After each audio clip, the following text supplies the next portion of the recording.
Cuando hay un incremento de la demanda de electricidad, bien porque hace mucho frío o mucho calor, los precios de la electricidad tienden a subir. ¿Por qué tienden a subir? Porque para abastecer el exceso de demanda de electricidad hace falta poner en funcionamiento centrales eléctricas que normalmente no están en funcionamiento y que generan la electricidad a un coste más alto del habitual. La subida de precios es el incentivo necesario para remunerar, para cubrir los costes de esas centrales eléctricas más caras que son necesarias para abastecer el exceso de demanda en momentos como el actual. Es un fenómeno que se da en todos los mercados donde la oferta de un bien no es perfectamente o altamente elástica y por tanto tampoco habría que sorprenderse demasiado. Sin embargo, durante mucho tiempo Podemos estuvo haciendo demagogia con este asunto. Cada vez que había un pico de demanda y subía el precio de la electricidad, nos vendía que eso era culpa de la falta de voluntad política del gobierno en aquel momento de Rajoy para no intervenir, para no controlar el precio de la electricidad, evitando que la oligarquía eléctrica se lucrara de esas subidas de precios. Y claro, como ahora son ellos los que están en el gobierno y de momento no están aportando ninguna solución generalizada para el conjunto de la población, porque es que tampoco hay ninguna solución clara. Si sube la demanda y hay que poner en funcionamiento centrales que generan la electricidad de manera más cara, pues subirán transitoriamente los precios. Pero claro, como son rehenes de su demagogia pasada, tienen que seguir huyendo hacia adelante. Y ahora el nuevo discurso de Podemos para justificar los crecientes precios de la electricidad es que todo esto viene de las desregulaciones, de las liberalizaciones que aplicó el gobierno del PP, no el de Rajoy, sino el de Aznar, hace más de 20 años. Que la culpa de los altos precios y de los crecientes precios de la electricidad es de la excesiva libertad en el mercado eléctrico. Y para ilustrar la falacia de este argumento, vamos a intentar desagregar el precio de la electricidad que pagan los hogares en sus distintos componentes. Esencialmente hay tres grandes componentes en el precio de la electricidad. Por un lado, el precio de la generación y comercialización de la electricidad, el precio de generar propiamente la electricidad. En segundo lugar, un conjunto de costes regulados, de costes impuestos establecidos ya por el gobierno.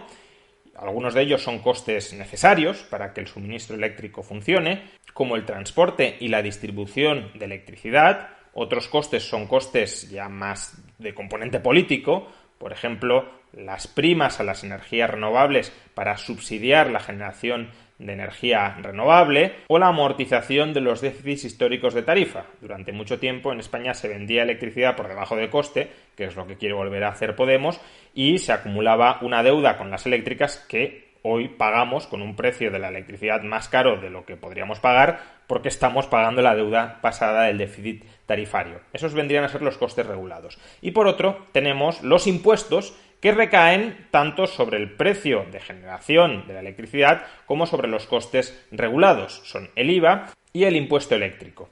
Pues bien, de estos tres grandes componentes, el único que se fija en un mercado que podríamos llamar liberalizado, aunque en realidad es un mercado con una estructura bastante oligopolística, no por el exceso de libertad de mercado que se ha introducido, sino por la falta de libertad de mercado que existe en este sector, pero en todo caso la parte del precio de la electricidad que podríamos decir que se fija en el mercado sin control gubernamental es el de la generación y comercialización de la electricidad. Y esa parte, la única que se fija en el mercado, únicamente equivale al 25% del precio total de la electricidad. Lo podéis observar en esta infografía de código público, donde están bastante bien desagregados los distintos componentes del precio final de la electricidad.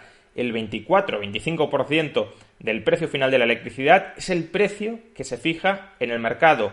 En ese mercado liberalizado y desregulado, que no es verdad porque no lo está, pero en todo caso, en lo que Podemos llama el mercado liberalizado y desregulado por culpa del PP de Aznar. Pero es que el otro 75%, tanto un 55% de costes regulados como 20-21% de impuestos sobre el precio total de la electricidad, son costes que controla directamente el gobierno.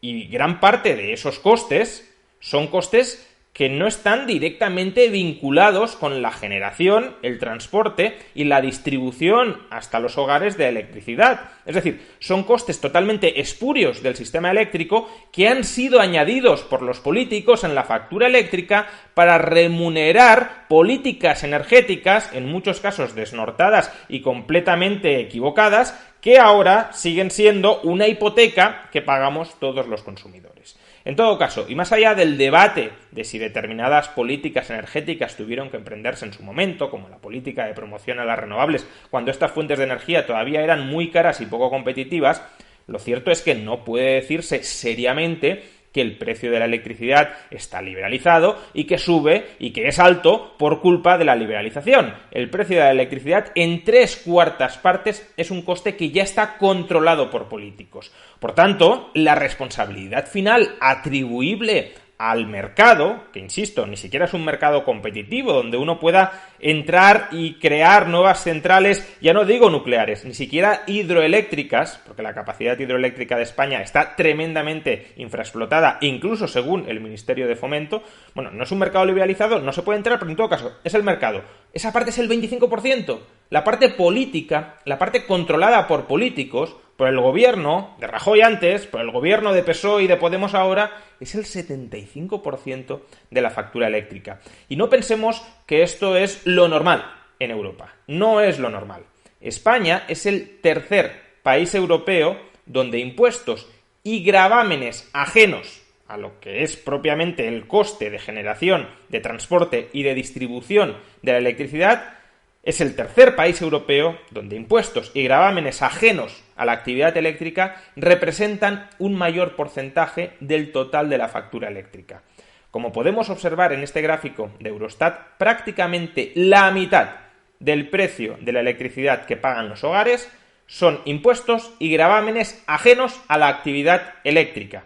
La otra mitad es el 25% del coste de la generación y comercialización que ya hemos mencionado, y otro 25% que se corresponde a actividades con precios regulados, transporte y distribución, que son esenciales para que haya suministro eléctrico. Es decir, que aunque no fueran costes regulados, aunque estuvieran liberalizados, esos costes existirían y habría que pagarlos. Serían más altos, serían más bajos, pero en todo caso estarían en la factura eléctrica. Pero la otra mitad, el otro 47-48%, son costes, insisto, que no están vinculados al suministro eléctrico, ni a la generación de electricidad, ni al transporte, ni a la distribución. Y por tanto son costes políticos, impuestos y costes, gravámenes vinculados a determinadas decisiones de política energética. El tercer país de Europa donde impuestos y estos gravámenes ajenos a la actividad eléctrica son más elevados, donde los políticos han inflado más la factura eléctrica. Y luego nos intentan convencer de que los precios de la electricidad son altos